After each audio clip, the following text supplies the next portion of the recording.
নমস্কার দর্শক বন্ধু, প্রিয় দর্শক বন্ধু, সিরিজ হারিলা সত টিম ইন্ডিয়া, কিন্তু কিং কোহলি, বিরাট, হিটম্ୟାନ୍ ରୋହିତ ଶର୍ମା କୋଟି କୋଟି ଭାରତୀୟ ଦର୍ଶକମାନଙ୍କର ହୃଦୟ ଜିତି ନେଇଛନ୍ତି। ଦର୍ଶକ ବନ୍ଧୁ, ସିରିଜ ହାରିଗଲା ସତ, ପ୍ରତ୍ୟେକଟି ଦର୍ଶକମାନଙ୍କର ମନ ଦୁଃଖ ଯେ ଟିମ୍ ଇଣ୍ଡିଆ ଏ ଓଡିଆଇ ସିରିଜ ବି ହାରିଗଲା, ଦିନିକିଆ ସିରିଜ ବି ହାରିଗଲା।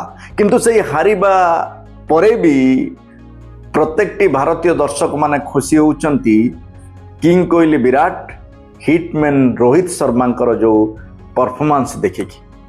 ଆଉ ସବୁଠୁ ଖୁସି ଲାଗୁଛି, ସବୁଠୁ ଆନନ୍ଦ ଲାଗୁଛି ଯଦି ଦୁଇଟା ସିରିଜକୁ ଦେଖିବା, ତିନିଟା ସିରିଜ ତ ବ୍ୟାକ୍ ଟୁ ବ୍ୟାକ୍ ହେଲା। ଯଦି ଆୟାରଲାଣ୍ଡ ଇଣ୍ଡିଆ ସିରିଜକୁ ଯଦି ଦେଖିବା, ବହୁତ ଦୁଃଖ ଲାଗିଲା, କାରଣ ଶୋଚନୀୟ ଭାବରେ ହାରିଲା ଟିମ୍ ଇଣ୍ଡିଆ ଆୟାରଲାଣ୍ଡ ଟିମ୍ ଠାରୁ। ତାପରେ ଯେଉଁ 5 ଦିନିକିଆ ସିରିଜ ହେଲା, 5 ଦିନିକିଆ T20 ସିରିଜ ହେଲା ଇଣ୍ଡିଆ ଇଂଲଣ୍ଡ ସିରିଜରେ ଗୋଟେ ମ୍ୟାଚ୍ ତ ବାତିଲ ହେଇଗଲା, ଆଉ ତାପରେ ଯେଉଁ 4ଟା ମ୍ୟାଚ୍ ଥିଲା ଶୋଚନୀୟ ଭାବରେ ଟିମ୍ ଇଣ୍ଡିଆ ହାରିଲା, ବହୁତ କଷ୍ଟ ଦେଲା, ବହୁତ ଦୁଃଖ ଦେଲା। କିନ୍ତୁ ଦର୍ଶକ ବନ୍ଧୁ, ଏ ଯେଉଁ ଓଡିଆଇ ସିରିଜ 3ଟା ମ୍ୟାଚ୍ରୁ ପ୍ରଥମ ମ୍ୟାଚ୍ ତ ଜିତିଥିଲା ଟିମ୍ ଇଣ୍ଡିଆ, ସେକେଣ୍ଡ ମ୍ୟାଚ୍ ଜିତିଲା ଇଂଲଣ୍ଡ, ଆଉ ଥାର୍ଡ ମ୍ୟାଚ୍ ମାନେ ଗତକାଲି ଯେଉଁଟା ହେଲା ସେଟା ହାରିକି ବି ସୁଦ୍ଧା ଟିମ୍ ଇଣ୍ଡିଆ, ବହୁତ ସାରା ଦର୍ଶକ ମତ ଦେଉଛନ୍ତି ଯେ ଟିମ୍ ଇଣ୍ଡିଆ ଜିତି ଯାଇଛି। ଦର୍ଶକ ବନ୍ଧୁ, ଆପଣମାନେ ଆମେ ତ କଥା ହେବା, ପ୍ରଥମେ ଟିକେ ଖେଳ ଉପରେ ନଜର ପକାଇବା। ଦର୍ଶକ ବନ୍ଧୁ, ଭାରତୀୟ ବ୍ୟାଟରମାନଙ୍କୁ ଯଦି ଦେଖିବା, 3 ଜଣ ଖେଳିଛନ୍ତି ଖେଳିଲା ଭଳିଆ ଖେଳ, ଆଉ କାହା ବ୍ୟାଟ୍ରୁ ରନ୍ ବାହାରିଲାନି, ଆଉଟ୍ ହେଇକି ଗଲେ। ଯଦି ଆମେ ବୋଲିଂକୁ ଦେଖିବା ଦର୍ଶକ ବନ୍ଧୁ, 388 ରନ୍ର ଟାର୍ଗେଟ୍, 50 ଓଭର ଖେଳରେ 388 ରନ୍ର ଟାର୍ଗେଟକୁ ହିଟ୍ କରିବା ଛୋଟ କଥା ନୁହଁ, ବହୁତ ବଡ଼ କଥା।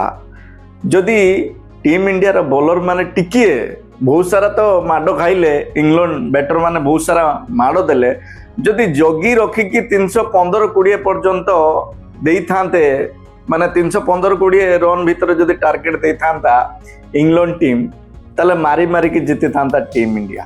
388 ରନ୍ର ଟାର୍ଗେଟ, ପାହାଡ଼ ଭଳିଆ ଟାର୍ଗେଟ। କିନ୍ତୁ ମାନିବାକୁ ପଡ଼ିବ ହିଟମ୍ୟାନ୍ ରୋହିତ ଶର୍ମାଙ୍କୁ, ଏତେ ବଡ଼ ଟାର୍ଗେଟକୁ ହିଟ୍ କରିବା ପାଇଁ କେତେ ପ୍ରେସରରେ ସେ ଖେଳୁଥିଲେ।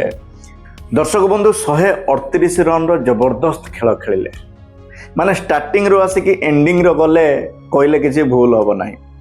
ଦର୍ଶକ ବନ୍ଧୁ, ବହୁତ ସାରା ନିନ୍ଦୁକ କହୁଥିଲେ ହିଟମ୍ୟାନ୍ ରୋହିତ ଶର୍ମାଙ୍କର ୱେଟ୍ ଅଧିକ ହେଇଗଲାଣି, ସେ ଖେଳି ପାରୁନାହାନ୍ତି। ଯଦି ଦୁଇଟା ଏଇ ସିରିଜର ଦୁଇଟା ମ୍ୟାଚ୍କୁ ଦେଖିବା, ପୂର୍ବ ଦୁଇଟା ମ୍ୟାଚ୍ ଭଲ ରନ୍ ଆସିନଥିଲା ତାଙ୍କ ବ୍ୟାଟ୍। ଫାଷ୍ଟ ମ୍ୟାଚ୍ ତ 11 କରିଥିଲେ, ସେକେଣ୍ଡ ମ୍ୟାଚ୍ କଲେ 25-24 କଲେ। ବହୁତ ସାରା ନିନ୍ଦୁକ ଏହା କହିବାକୁ ପଛେଇଲେନି ହିଟମ୍ୟାନ୍ ଆଉ କାମ ନୁହେଁ, ସେ ଆଗରୁ ହିଟମ୍ୟାନ୍ ଥିଲେ, ଏବେ ତାଙ୍କୁ ଅବସର ନେଇଯିବା କଥା, ସେ ଦୌଡ଼ି ପାରୁନାହାନ୍ତି, ସେ ଖେଳି ପାରୁନାହାନ୍ତି। କିନ୍ତୁ ହିଟମ୍ୟାନ୍ ସେଇମାନଙ୍କୁ ଶକ୍ତ ଚାପୁଡ଼ା ମାରିଲେ 138 ରନ୍ କରିକି, 138 ରନ୍ କରିକି ସେଇମାନଙ୍କୁ ଶକ୍ତ ଚାପୁଡ଼ା ମାରିଲେ। ଆଉ କିଂ କୋହଲି, ବିରାଟଙ୍କର ତ ଅତୁଳନୀୟ ଅବଦାନ ଏଇ ସିରିଜରେ। ଯଦି ଦେଖିବା 3ଟା ମ୍ୟାଚ୍ରେ, 2ଟା ମ୍ୟାଚ୍ ତ, ଗୋଟେ ମ୍ୟାଚ୍ କ'ଣ 5 ରନ୍ କଲେ, ସେକେଣ୍ଡ ମ୍ୟାଚ୍ ବି ଖେଳିଛନ୍ତି, ଭଲ ଖେଳିଛନ୍ତି, ଆଉ ଗତକାଲି ମ୍ୟାଚ୍ 74 ରନ୍ର ଜବରଦସ୍ତ ପାରି ଖେଳିଲେ, କିନ୍ତୁ ଅନଫର୍ଚୁନେଟଲି ଆଉଟ୍ ହେଇଗଲେ। ଯଦି ବିରାଟ କୋହଲି କି ରୋହିତ ଶର୍ମା ଆଉ 4-5 ଓଭର ରହିଯାଇଥାନ୍ତେ, ତାହେଲେ ଏ ସିରିଜକୁ ହାତେଇ ନେଇଥାନ୍ତା ଟିମ୍ ଇଣ୍ଡିଆ। କିନ୍ତୁ ସବୁ ପରେ ବି ଦର୍ଶକ ବନ୍ଧୁ ଖୁସି ଲାଗୁଛି, ଆନନ୍ଦ ଲାଗୁଛି, ଏ ଯେଉଁ ସିରିଜ ଓଡିଆଇ ସିରିଜଟା କଣ୍ଟେଷ୍ଟ ହେଇଛି, ୱାନ୍ ସାଇଡ୍ ହେଇନି। T20 ଇଣ୍ଡିଆ ଇଂଲଣ୍ଡ ସିରିଜ ଯଦି ଦେଖିବା, ଗୋଟେ ସାଇଟିଆ ଖେଳ ହେଇକି ବାହାରିଗଲା, ମାନେ ଡାଉନ୍ ହେଇଗଲା ଟିମ୍ ଇଣ୍ଡିଆ, ହାଇ ହେଇଗଲା ଇଂଲଣ୍ଡ ଟିମ୍। ଆୟାରଲାଣ୍ଡର 2ଟା ମ୍ୟାଚ୍ ଯେଉଁ ସିରିଜ ଥିଲା, ସେଥିରେ ବି ଆୟାରଲାଣ୍ଡ ବାଲା ପିଟିକି ଜିତି ନେଲେ। କିନ୍ତୁ ଏଇ ଯେଉଁ ଓଡିଆଇ ସିରିଜ 3ଟା ମ୍ୟାଚ୍ ହେଲା, କଣ୍ଟେଷ୍ଟ ହେଲା ଖେଳ। ଆଉ ସବୁଠୁ ମାନିବାକୁ ପଡ଼ିବ, 2 ଜଣ ଜୟ ବୀରୁ ଭଳିଆ କାମ ଦେଲେ ଗତକାଲି। ତାମାନେ ବିରାଟ କୋହଲି, ରୋହିତ ଶର୍ମା ଯେଉଁ ଟାଇପ୍ର ଖେଳ ଖେଳିଲେ, ମାନିବାକୁ ପଡ଼ିବ ଦର୍ଶକ ବନ୍ଧୁ। ତେଣୁ 2027 ୱାର୍ଲଡ କପ୍ରେ ଏଇ ଯେଉଁ 2 ଖେଳାଳି ନିଶ୍ଚିତ କମାଲ କରିବେ। ଆଉ ଗୋଟେ କଥା କହିବାକୁ ଚାହୁଁଛି ଦର୍ଶକ ବନ୍ଧୁ, ମୋ ମତରୁ ଖାଲି କ'ଣ ବିରାଟ କୋହଲି, ରୋହିତ ଶର୍ମା, ଶୁଭମନ ଗିଲ୍ ଏ 3 ଜଣ ମ୍ୟାଚ୍କୁ ଜିତେଇବେ, ଆଉ ଯେତିକି ବ୍ୟାଟ୍ସମ୍ୟାନ୍ ମାନେ କ'ଣ ଖେଳିବାକୁ ଆସିନାହାନ୍ତି? ଯଦି ଟାର୍ଗେଟ ଏତେ ଲମ୍ବା କହିବାକୁ ଗଲେ ଶୁଭମନ ଗିଲ୍ ରୋହିତ ଶର୍ମା ବିରାଟ କୋହଲି ଅଲମୋଷ୍ଟ ଖେଳକୁ ସାରି ଦେଇଥିଲେ ମାନେ ମ୍ୟାଚ୍ ପଳେଇ ଆସିଥିଲା ଟିମ୍ ଇଣ୍ଡିଆ ପାଖକୁ କିନ୍ତୁ ଏ ଯୋଉ ପଛରେ ଯୋଉ ଚାରିଟା ବ୍ୟାଟ୍ସମ୍ୟାନ୍ ଗଲେ ଗୋଟେ ଈଶାନ କିଶନ କେଏଲ ରାହୁଲ ଶ୍ରେୟସ ଆୟର ଅକ୍ଷର ପଟେଲ ଏମାନେ କ'ଣ କରୁଥିଲେ ଏମାନଙ୍କର କ'ଣ କିଛି ଦାୟିତ୍ୱ ନାହିଁ ଏମାନଙ୍କର କ'ଣ କିଛି ରେସ୍ପନ୍ସିବିଲିଟି ନାହିଁ ଏମାନଙ୍କୁ କ'ଣ ଲାଗୁନି କହିଲା ଭଳିଆ ଶୁଭମନ ଗିଲ୍ ଓପନିଂ ରୋହିତ ଶର୍ମା ଆଉ ଶୁଭମନ ଗିଲ୍ ଆସିକି ଓପନିଂ ଆସିକି 77 ରନ୍ କଲେ ଶୁଭମନ ଗିଲ୍ ହିଟମ୍ୟାନ୍ ରୋହିତ ଶର୍ମା ଓପନିଂ ଆସିକି 138 ପର୍ଯ୍ୟନ୍ତ କଲେ ବିରାଟ କୋହଲି 74 ରନ୍ ପର୍ଯ୍ୟନ୍ତ କଲେ ଏତେ ସବୁ କରିସାରିଲା ପରେ ଏମାନେ ତ 30-35 ଓଭର ପର୍ଯ୍ୟନ୍ତ ନେଇଗଲେ ଖେଳକୁ ଆଉ ଯୋଉ ରହିଲା 10-15 ଓଭର ଈଶାନ କିଶନ ଅକ୍ଷର ପଟେଲ ଶ୍ରେୟସ ଆୟର କେଏଲ ରାହୁଲ ଏମାନେ କ'ଣ ଖେଳିବାକୁ ଆସିନାହାନ୍ତି ଏମାନେ କ'ଣ ଆଉ 50-60 100-200 ଏମିତି ଜଣକା 50-60 ଲେଖା କରିପାରିବେନି ଯେତେବେଳେ ଟିମ୍ ସଙ୍କଟ ପରିସ୍ଥିତିରେ ଅଛି ମାନେ ଆଜି ହେଉଛି ମୋର ଆଉ ମାର ପରିସ୍ଥିତି ମାନେ ଆଜି ହେଉଛି ଶେଷ ମ୍ୟାଚ୍ ଯିଏ ମ୍ୟାଚ୍ ଜିତିବ ସିରିଜ ତାର ଯଦି ଭାବି ଚିନ୍ତିକି ଟିକେ ଖେଳା ଯାଇଥାନ୍ତା କ'ଣ ହେଇନଥାନ୍ତା ମାନୁଛି ପ୍ରେସର ଅଛି ମାରିକି ଖେଳିବାକୁ ପଡ଼ିବ କିନ୍ତୁ ତାପରେ ବି ଏମାନଙ୍କର କ'ଣ ଟିକିଏ ଦାୟିତ୍ୱ ନାହିଁ ଶ୍ରେୟସ ଆୟର 0ରେ ଆଉଟ୍ ହେଉଛନ୍ତି ଈଶାନ କିଶନ 12-14 ଖଣ୍ଡେ କରୁଛନ୍ତି ଅକ୍ଷର ପଟେଲଙ୍କ ବାହାରୁନି କେଏଲ ରାହୁଲ ପରପର 2-4 ମାରିଲେ ତାପର ବଲ୍କୁ ବୋଲ୍ଡ ହେଉଛନ୍ତି କିଏ କ'ଣ ଇଂଲଣ୍ଡ ବାଲାଙ୍କର ବେଳ ଭଲ ଥିଲା ହିଟମ୍ୟାନ୍ ରୋହିତ ଶର୍ମା ଯୋଉ ବଲ୍ରେ ଆଉଟ୍ ହେଲେ ବୋଲ୍ଡ ହେଲେ ଯଦି ସେ ଅଫଷ୍ଟିକକୁ ଆସିକି ଖେଳି ନଥାନ୍ତେ ତାହେଲେ ସେ ବଲ୍ଟା ତ 6 ହେଇଥାନ୍ତା ଭାବନ୍ତୁ ଇଂଲଣ୍ଡ ଟିମ୍ର କ'ଣ ହେଇଥାନ୍ତା ଯଦି ବିରାଟ କୋହଲି ହୁଅନ୍ତୁ କି ରୋହିତ ଶର୍ମା ହୁଅନ୍ତୁ କି ଶୁଭମନ ଗିଲ୍ ହୁଅନ୍ତୁ ଯଦି ମାତ୍ର ଆଉ 4-5 ଓଭର ରହିଯାଇଥାନ୍ତେ ପିଚ୍ ଉପରେ ଦର୍ଶକ ବନ୍ଧୁ ଖେଳ ସରିଯାଇଥାନ୍ତା ଖେଳକୁ ନେଇ ଆସିଥିଲେ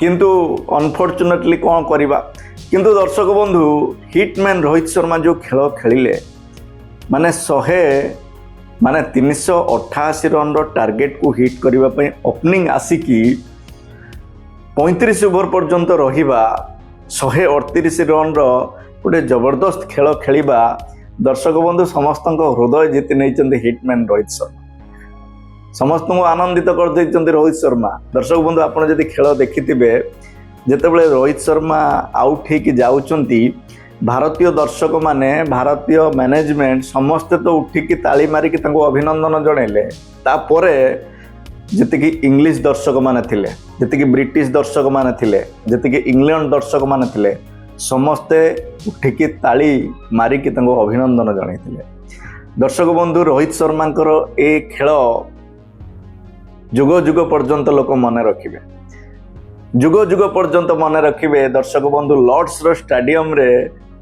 ଯଦି କିଏ ହାଏଷ୍ଟ ସ୍କୋର କରିଥିବ ଇଣ୍ଡିଆନ୍ ଟିମ୍ ତରଫରୁ ସେ ହେଉଛନ୍ତି ରୋହିତ ଶର୍ମା 138 ରନ୍ ମହମ୍ମଦ କେବ୍ ଅଛନ୍ତି ସୌରଭ ଗାଙ୍ଗୁଲି ଅଛନ୍ତି କିନ୍ତୁ ସେମାନେ 100 କ୍ରସ୍ କରିନାହାନ୍ତି କିଏ 78 କିଏ 90 ଏଇ ଟାଇପ୍ର ଅଛନ୍ତି ଯେତିକି ଭାରତୀୟ ବ୍ୟାଟର ମାନେ ପୂର୍ବ ଭାରତୀୟ ବ୍ୟାଟର ମାନେ କିନ୍ତୁ ରୋହିତ ଶର୍ମା ଇତିହାସ ରଚନା କରିଦେଲେ 138 ରନ୍ ସେ ପୁଣି ଲର୍ଡସ ଭଳିଆ ଷ୍ଟାଡିୟମରେ ମାନେ ବ୍ରିଟିଶର ଛାତି ଉପରେ 138 ରନ୍ କରିକି ରୋହିତ ଶର୍ମା ଦେଖେଇଦେଲେ ରୋହିତ ଶର୍ମା କ'ଣ ବୋଲି ତେଣୁ ଆପଣ କୁହନ୍ତୁ ଦର୍ଶକ ବନ୍ଧୁ ରୋହିତ ଶର୍ମା 2027 ୱାର୍ଲଡ କପ୍ ଖେଳିବା ପାଇଁ ଯୋଗ୍ୟ କି ନୁହେଁ ଏବେ ସେଇ ନିନ୍ଦୁକମାନଙ୍କର ପାଟି ଚୁପ୍ ହେଇଯାଇଥିବ ଯେଉଁମାନେ ବହୁତ ସାରା ସୱାଲ ଉଠାଉଥିଲେ ଦୁଇଟା ମ୍ୟାଚ୍ ଟିକେ ଖରାପ ହେଲା ବୋଲି ତେଣୁ ଦର୍ଶକ ବନ୍ଧୁ କ୍ରିକେଟ ହେଉଛି ଅନିଶ୍ଚିତତାର ଖେଳ ହାରିଲା ଟିମ୍ ହାତେଇଲା ଇଂଲଣ୍ଡ ସିରିଜ ଦୁଃଖ ଲାଗିବ କିନ୍ତୁ ସେ ହାରିଲାନି ଯୋଉଟା T20 ଇଣ୍ଡିଆ ଇଂଲଣ୍ଡ ସହିତ ଯୋଉ ଖେଳାଳିମାନେ ଖେଳୁଥିଲେ ଯୋଉ ଟାଇପ୍ର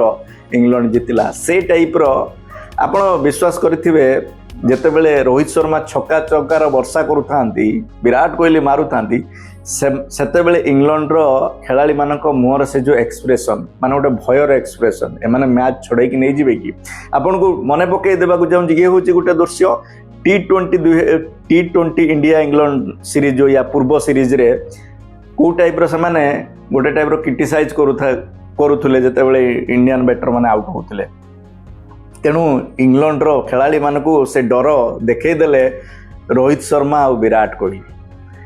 ତେଣୁ ଦର୍ଶକ ବନ୍ଧୁ ମନ ତ ଦୁଃଖ, ସିରିଜ ତ ନେଇଗଲା ଇଂଲଣ୍ଡ, ତାପରେ ବି ହିଟମ୍ୟାନ୍ ଯେଉଁ ନଙ୍ଗା ଖେଳ ଖେଳିଲେ, ଯେଉଁ ଜବରଦସ୍ତ ଖେଳ ଖେଳିଲେ, ପ୍ରତ୍ୟେକଟି ଇଂଲଣ୍ଡବାସୀ ମାନେ କହିଲା ଭଳିଆ ଯେତେ ପର୍ଯ୍ୟନ୍ତ ଏ ଦୁନିଆରେ କ୍ରିକେଟ ଥିବ ସେତେ ପର୍ଯ୍ୟନ୍ତ ମନେ ରଖିଥିବେ। କ'ଣ ଆପଣଙ୍କର ଏ ଷ୍ଟୋରି ଉପରେ, ଏ ଭିଡ଼ିଓ ଷ୍ଟୋରି ଉପରେ ଆପଣମାନଙ୍କର କ'ଣ ପ୍ରତିକ୍ରିୟା ଅଛି ନିଶ୍ଚିତ ଜଣାଇବେ। ଯଦି ହିଟମ୍ୟାନ୍କୁ ଆପଣ ଭଲ ପାଉଥିବେ, ରୋହିତ ଶର୍ମାଙ୍କୁ ଆପଣ ଭଲ ପାଉଥିବେ, ତାହେଲେ ରୋହିତ ଶର୍ମାକୁ ନେଇକି ଲେଖିବେ। ତେଣୁ ପୁଣି ଦେଖା ହେବ ଆଉ ଗୋଟେ ଜବରଦସ୍ତ ଭିଡ଼ିଓ ସହିତ। ସେତେ ପର୍ଯ୍ୟନ୍ତ ବିଦାୟ ଦିଅନ୍ତୁ। ନମସ୍କାର।